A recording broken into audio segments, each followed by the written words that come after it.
Welcome to Lit with Ernest, where we dive into the lives and works of influential authors who shaped the world of literature.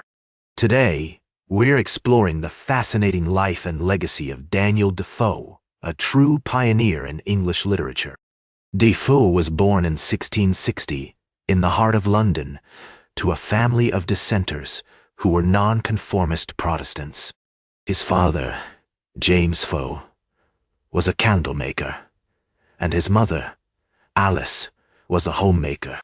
Defoe's early life was marked by turmoil, with the Great Plague of 1665 and the Great Fire of London in 1666, leaving an indelible mark on his childhood.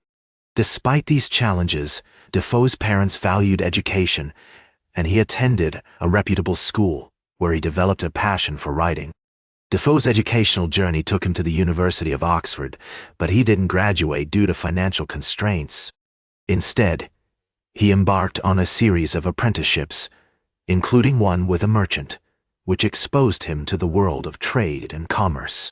This experience would later influence his writing, particularly in his depiction of characters like Robinson Crusoe.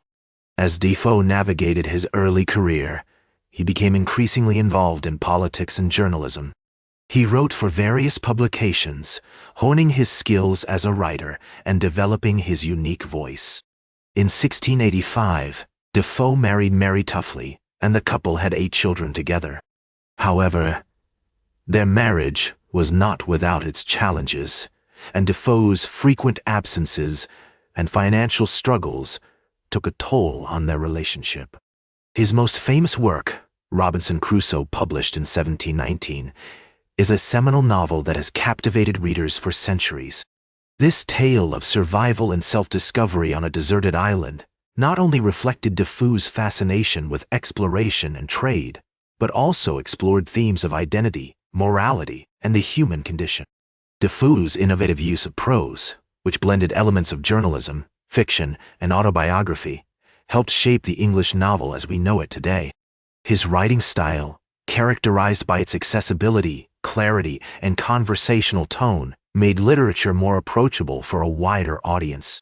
Works like Moll Flanders and A Journal of the Plague Year further solidified Defoe's reputation as a master storyteller and social commentator. Defoe's legacy is complex and far-reaching. He influenced generations of writers, from Henry Fielding to Charles Dickens, and his exploration of the human condition continues to inspire authors today. For example, Martin Amis has cited Defoe as a major influence on his own work, praising his ability to capture the grit and grime of urban life. However, Defoe's work was not without its limitations. His writing was often uneven, and he had a tendency to ramble. Some critics have argued that his novels lack the sophistication and polish of later writers, but I believe this misses the point. Defoe's strength lay in his ability to capture the spirit of his time, to reflect the hopes and fears of ordinary people. In terms of practical impact, Defoe's work can be seen in everything from modernist literature to contemporary fiction. His innovative use of prose and focus on everyday life paved the way for later writers to experiment with form and style.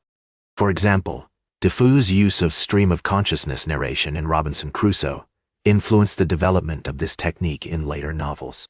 So, how does Defoe's work impact us today? Well, my friend, it's quite simple.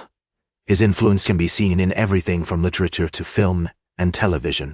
Writers like Zadie Smith and Ian McEwan owe a debt to Defoe's innovative style, and his exploration of the human condition continues to inspire artists today.